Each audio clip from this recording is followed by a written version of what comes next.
Assalamualaikum warahmatullahi wabarakatuh. Perkenalkan, nama saya Elgita, mahasiswi Vkom semester 4, ingin membawakan presentasi tentang konflik. Menurut Kamus Besar Bahasa Indonesia, konflik adalah percecokan, perselisihan, dan pertentangan. Menurut Sukanto, pengertian dari konflik adalah suatu proses sosial di mana individu atau kelompok berusaha untuk memenuhi tujuannya dengan jalan menentang pihak lawan dengan disertai ancaman dan kekerasan. Menurut sosiologi, konflik sosial diartikan sebagai suatu proses sosial antara dua orang atau lebih, di mana salah satu pihaknya berusaha untuk menyingkirkan pihak lain dengan cara menghancurkan atau membuatnya tidak berdaya. Bentuk-bentuk konflik sosial ada dua. Yang pertama, konflik destruktif. Yang kedua ada konflik konstruktif. Kalau konflik destruktif munculnya karena ada perasaan tidak senang atau rasa benci. Yang kedua, adanya terjadi bentrokan. Kalau konflik konstruktif itu contohnya menghasilkan suatu konsensus dari berbagai pendapat, menghasilkan suatu perbaikan dan bersifat fungsional. Pada slide 5 menjelaskan tentang konflik berdasarkan pihak-pihak yang terlibat di dalamnya.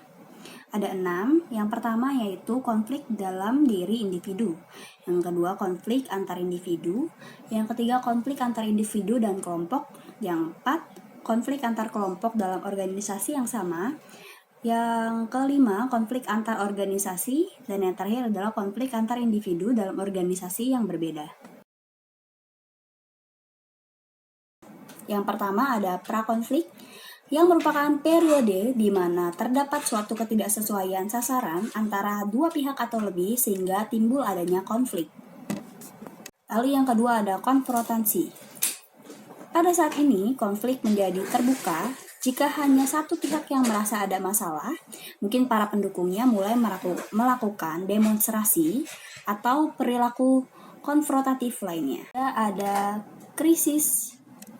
Ini merupakan puncak konflik, di mana ketegangan atau kekerasan paling hebat yang bisa terjadi dalam tahapan konflik ini.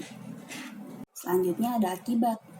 Kedua pihak mungkin setuju bernegosiasi dengan atau tanpa perantara. Ada 4 faktor penyebab dari konflik. Yang pertama adanya perbedaan kepribadian, pendirian, perasaan, atau pendapat antar individu yang tidak mendapat toleransi di antar individu tersebut, sehingga perbedaan tersebut makin meruncing dan mengakibatkan munculnya konflik pribadi. Yang kedua adanya perbedaan kebudayaan yang mempengaruhi perilaku dan pola pikir seseorang sehingga dapat memicu lahirnya pertentangan antara kelompok atau antar masyarakat lainnya. Yang ketiga adanya perbedaan kepentingan atau tujuan di antara individu atau kelompok, baik dimensi ekonomi, budaya, maupun politik dan keamanan. Dan yang keempat atau yang terakhir, adanya perubahan sosial yang relatif cepat yang diikuti oleh adanya perubahan nilai atau sistem sosial. Selanjutnya ada upaya-upaya untuk mengatasi konflik. Yang pertama ada konsiliasi.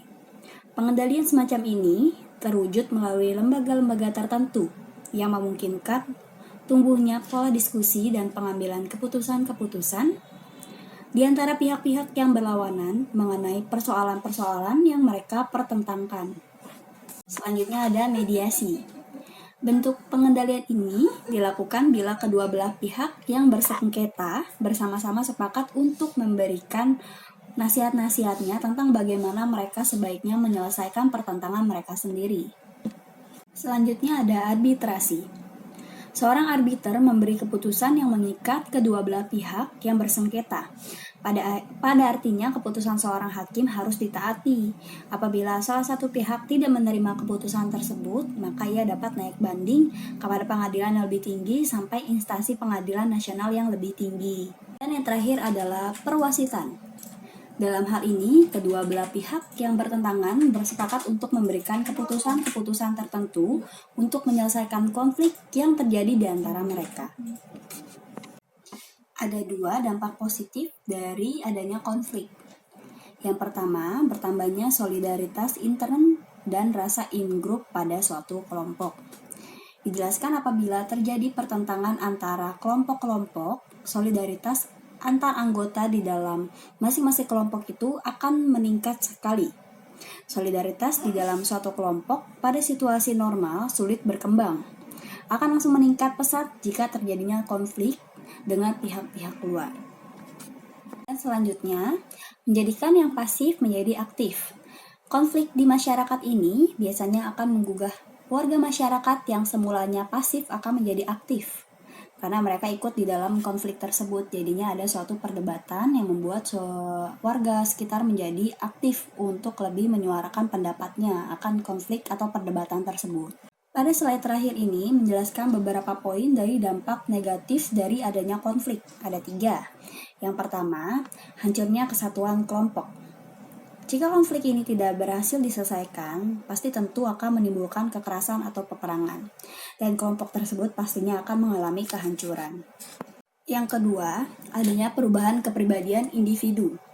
Artinya, di dalam suatu kelompok yang mengalami konflik, maka seseorang atau kelompok yang semulanya memiliki kepribadian pendiam, penyabar, bisa menjadi beringas, agresif, dan mudah marah. Terlebih jika konflik tersebut berujung pada kekerasan. Dan yang terakhir, bisa menimbulkan hancurnya nilai-nilai dan norma sosial yang ada. Antara nilai-nilai dan norma-norma sosial, dengan konflik terdapat hubungan yang bersifat korelasional. Artinya, bisa saja menjadi konflik yang berdampak pada hancurnya nilai-nilai dan norma sosial akibat ketidakpatuhan anggota masyarakat akibat adanya konflik tersebut. Sekian presentasi yang saya sampaikan dalam PPT konflik kali ini. Untuk di PPT selanjutnya saya akan lampirkan di video kedua ya. Terima kasih.